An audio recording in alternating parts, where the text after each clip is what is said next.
Los casos de torturas atribuidos al poder en Venezuela cruzan fronteras y activan la jurisdicción universal, colocando a Nicolás Maduro bajo un foco judicial internacional.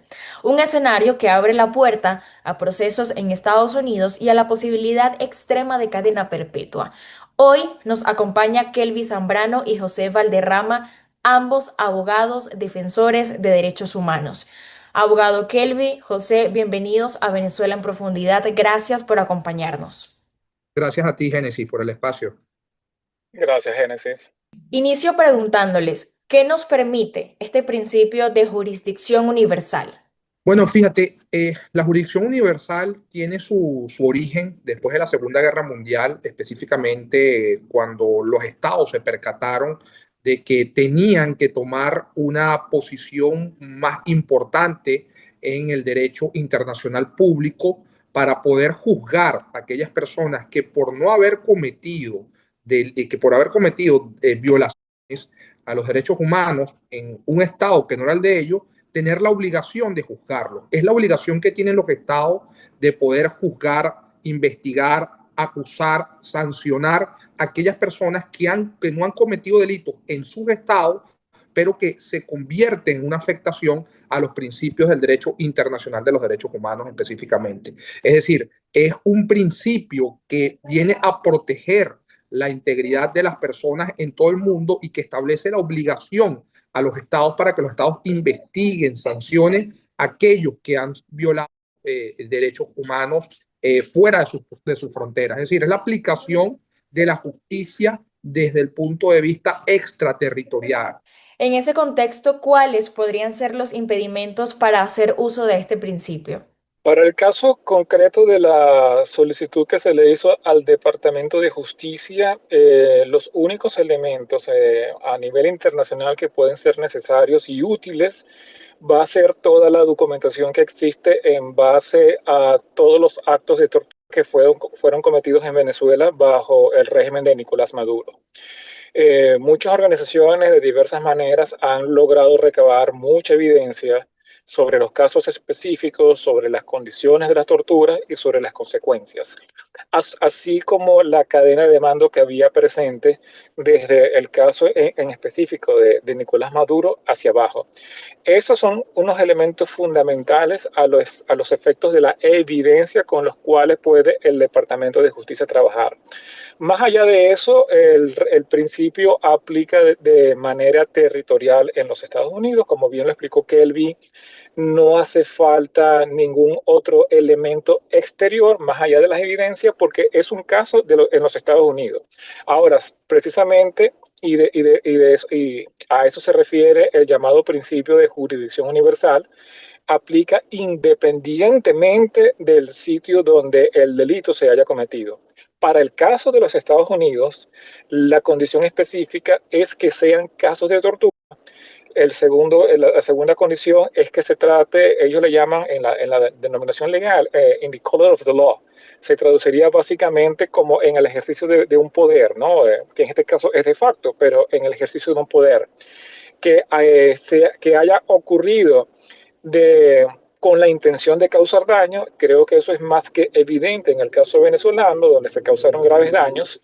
Y el cuarto elemento, y lo dejé de último porque es lo que en específico convierte a esto en una aplicación del principio general de jurisdicción universal, el tortura tiene que ser o bien un ciudadano americano o contra ciudadanos americanos o tratarse de un ciudadano, de una persona extranjera, pero que se encuentre en territorio de los Estados Unidos independientemente de la nacionalidad de las víctimas.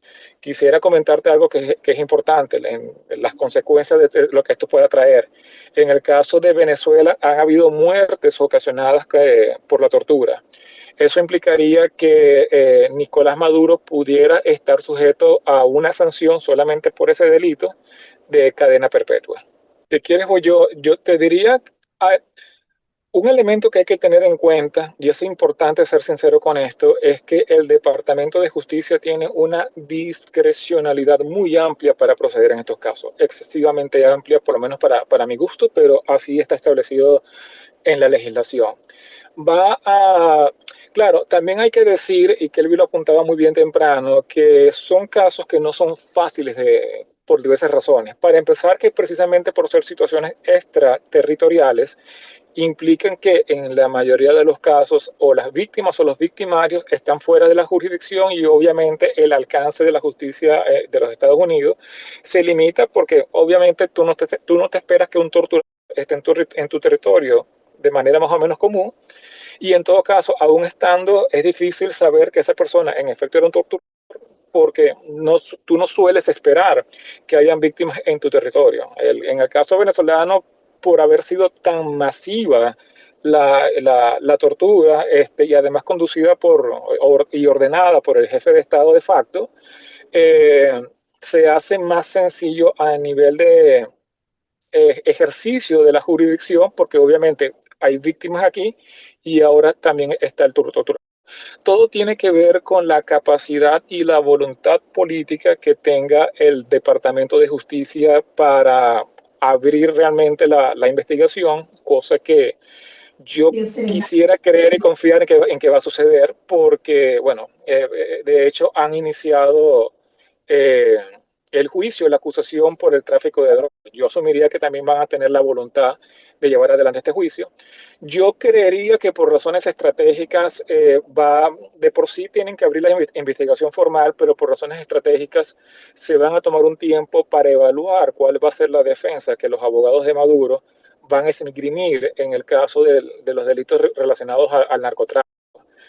Si te pones a ver desde el punto de vista estratégico, tiene sentido dejar que los abogados actúen para que en este juicio, con ocasión a las torturas, sea más fácil y más predecible saber cuáles son esas defensas e ir bien preparados a ese juicio desde antes. Ahora bien, ¿cuál podría ser, tomando en cuenta todo lo que acaban de mencionar, cuál podría ser el escenario para Nicolás Maduro? Si aquí llegase a iniciarse este procedimiento, se llegase a iniciar la investigación, muy bien como lo reseñaba José Efraín, depende de la discrecionalidad del Departamento de Justicia.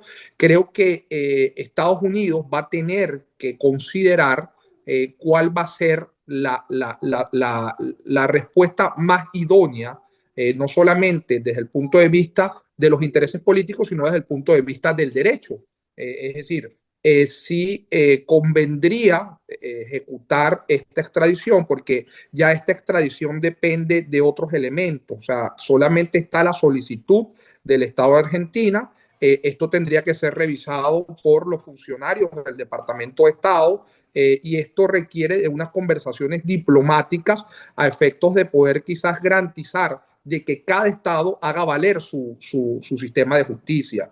Quizás y creo que va a depender mucho de cuál va a ser el destino, el curso del proceso que se sigue en contra de Nicolás Maduro en Nueva York. Creo que va a ser un factor determinante para ver cuáles van a ser los próximos pasos en cuanto a que se pueda quizás, a que pueda ser extraditado a Argentina. Sin embargo, yo creo que lo que nosotros debemos rescatar y es un llamado que nosotros hemos hecho a la comunidad de exiliados en el exterior, es tratar de que sea juzgado aquí en Estados Unidos por una razón elemental. Si nosotros hacemos un análisis de la historia jurídica norteamericana, vemos que el principio de separación de poderes, el principio que ellos definen como check and balance, creo que se respeta mucho más que en el continente sudamericano, porque no sabemos cuál puede ser la suerte de este proceso en Argentina, sobre todo en nuestros países donde la inestabilidad política es una característica primordial, que de repente puedan acceder al poder quienes en el pasado gobernaban en Argentina y puedan otorgar quizás algún tipo de beneficio procesal de conformidad a la legislación argentina o legislar para crear esos beneficios procesales. Entonces creo que va a depender de muchos factores y lo importante aquí, y esto quiero ser bien enfático, que si ciertamente existe una discrecionalidad por parte del Departamento de Justicia, también tenemos que buscar presionar a través de los organismos internacionales para que los organismos internacionales puedan exhortar y hacer recomendaciones a Estados Unidos sobre todo basado en el hecho de que Estados Unidos es un estado parte de la convención. Y si tú lees el artículo 4 y el artículo 6 de la Convención contra la Tortura, es, es muy claro y específico de que los estados partes tienen la obligación o de juzgar a la persona que cometió estos actos de tortura o de extraditarlos al país donde cometieron estos actos para que sea juzgado. ¿Qué tanto riesgo hay de que Estados Unidos se rija más por las acusaciones de narcotráfico que por estas acusaciones por torturas y por los delitos de lesa humanidad que ya conocemos? Ver, yo particularmente no creo que sean excluyentes. Yo insisto en que hay una gran discrecionalidad del Departamento de Justicia en estos casos. No podemos desconocer el impacto profundamente político por diversas razones que este caso tiene y probablemente eso va a ser mucho de la evaluación que va a hacer el Departamento de Justicia a los efectos de abrir una investigación.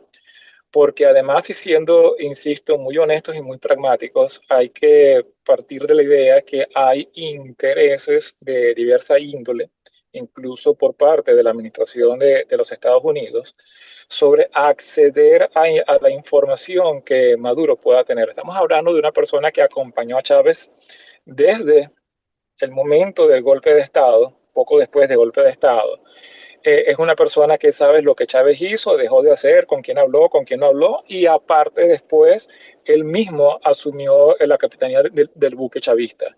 Estamos hablando de una persona que sabe cuáles son las relaciones que existen con los partidos Morena, con el partido de Petro, con los partidos de izquierda que financiaron en todo el mundo y de manera ilegal, porque de más está decir que es altamente probable, no, es más, sería ingenuo pensar que eso no pasó.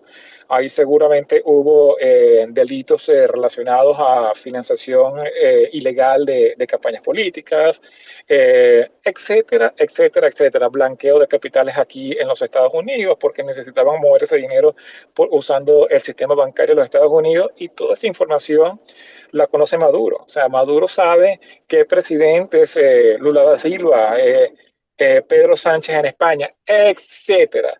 Te podrás imaginar que parte de la negociación que probablemente pueda tener el gobierno y el Departamento de Justicia con los Estados Unidos es que Maduro intercambie alguna información a cambio de reducción de la pena, lo que sea. Ojo, yo estoy especulando, pero creo, insisto, que sería ingenuo no pensar en esa posibilidad que es muy cierta.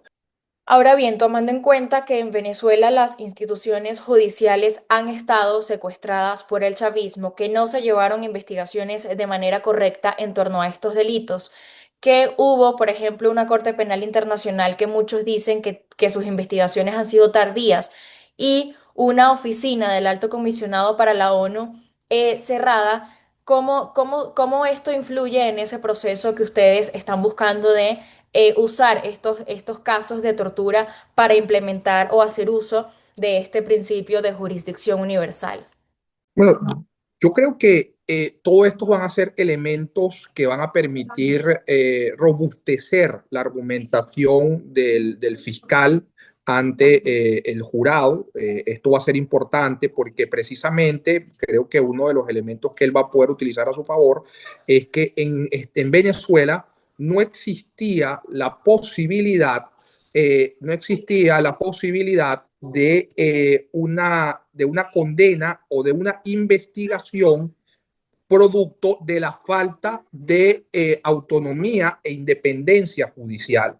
Y creo que esto lo puede apoyar y precisamente nuestra solicitud fue acompañada de una serie de informes, de hecho un informe del mismo Departamento de Estado, donde el Departamento de Estado documenta casos de tortura, identifica a Nicolás Maduro como el jefe de esta estructura jerárquica. Esto lo que permite evidenciar y establecer es la relación directa entre Nicolás Maduro y los actos de tortura que se ejecutaron en Venezuela. Y aquí quiero hacer un pequeño inciso. Hay que recordar que este procedimiento que nosotros estamos solicitando, que se inicie esta investigación, no hace falta que se presente que fueron actos sistemáticos y generalizados, porque no se está evaluando la tortura desde la óptica de los delitos de lesa humanidad, como lo estaría evaluando la Corte Penal, la Corte Internacional Penal, de acuerdo a la interpretación del Estatuto de Roma. Basta con que exista una sola víctima de tortura para que se pueda activar el proceso de investigación y para que pueda ser acusado y juzgado. Con una sola víctima es suficiente, porque se trata de la comisión de un delito que está tipificado penalmente en el Estatuto Federal contra la Tortura. Pero creo que sí va a ser importante dentro de la acusación, dentro de las pruebas y los elementos de convicción que va a aportar el fiscal a este jurado y al tribunal, que se pueda verificar, por ejemplo, temas estructurales. En Venezuela se diseñó una estructura con la intención de reprimir y torturar y perseguir a la disidencia. Es decir, la arquitectura institucional era complaciente y justificaba los actos de tortura. Y esto con la anuencia de Nicolás Maduro, que era el jefe de esa estructura institucional. Por ejemplo, dos sentencias muy famosas en Venezuela, una del 2016 y otra creo que del 2020. En la primera, el Tribunal Supremo de Justicia determinaba que no se le daba un trato a la tortura como un delito, sino como una falta administrativa, y desconocía la tortura como un delito de lesa humanidad, aun cuando el Estado venezolano es un Estado parte del Estatuto de Roma. Entonces, estos elementos que creo que va a ser importantes para el fiscal, al evidenciar que en Venezuela no existía una separación de poderes, y que el Tribunal Supremo de Justicia seguía las órdenes del Poder Ejecutivo debido a la incidencia y a la intervención del Poder Ejecutivo en el Poder Judicial, invadiendo facultades del Poder Judicial, y al ver que existían estas dos sentencias, entonces puede establecer relaciones de que estas órdenes venían precisamente del Poder Ejecutivo a efectos de poder amparar, resguardar y proteger a los torturados. Cuando un Estado desconoce recomendaciones que son efectuadas en el marco de las obligaciones que él adquiere por haber ratificado estos instrumentos internacionales, marca un precedente de mal derecho.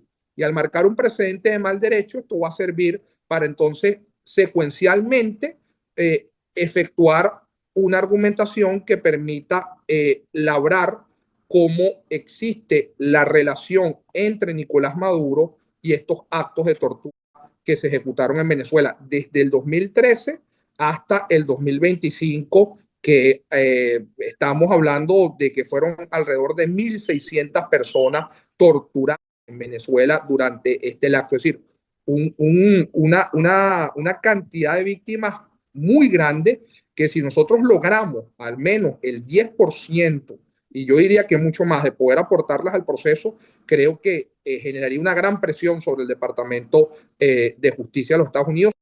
Ahora bien, todos estos casos definitivamente cierran o anulan la posibilidad de que Nicolás Maduro negocie con la justicia de Estados Unidos. Yo dudo que el presidente Trump tenga ningún ánimo, honestamente, de darle un indulto a Nicolás Maduro, porque de hecho, desde el punto de vista político, su victoria total fue precisamente el encarcelamiento de Maduro. O sea, no creo que tenga ninguna gracia que le indulte. Pero ciertamente el tiempo pasa, las administraciones pasan, los tiempos pasan, los juegos de poder cambian, las dinámicas, etcétera, los intereses, y eso no quiere decir que pudiese estar descartado en un futuro. Ojalá que no fuese el caso. En todo caso, lo que podemos hacer es procurar empujar la apertura de esta investigación formal para que termine en una acusación formal por parte del Departamento de Justicia ante los tribunales competentes, y a su vez entonces sea Maduro juzgado por estos delitos y eventualmente condenado. Si el juez aún creyese, supongamos, no soy experto en derecho de los Estados Unidos, pero supongamos que el juez tuviese una reserva sobre la legalidad del procedimiento. Mucho de lo que decía el juez va a ser en función de la seguridad que él sienta respecto al sentimiento que tengan los factores de poder, en específico de los políticos, respecto a la propia captura. Y yo quisiera saber si, por ejemplo, los que están en contra, sobre todo en el Partido Demócrata, como partido de oposición, van a quererse tomarse el espejo defendiendo a un torturador de personas, a una persona que está vinculada con el narcotráfico, a una persona que es acusada porque durante en su gobierno hubo 15.000 ejecuciones extrajudiciales. Yo quiero ver quién es el valiente que quiere tomar esa foto con ese personaje. O sea, habría que ver el carácter. Y eso va a incidir mucho sobre el ánimo del juez en decidir o no sobre la pertinencia de la legalidad del arresto propiamente dicho. Abogados, José, Kelvin, muchísimas gracias por acompañarnos y darnos a conocer esta información tan importante para lo que está viviendo el país. Gracias también a quienes nos ven a través de este espacio Venezuela en profundidad. Recuerden que fue creado con la intención de que ustedes también formen parte y den luz a cada uno de los análisis que contextualizan o amplían lo que sucede en nuestro país, Venezuela. Yo soy Génesis Pérez y esto fue Venezuela en profundidad.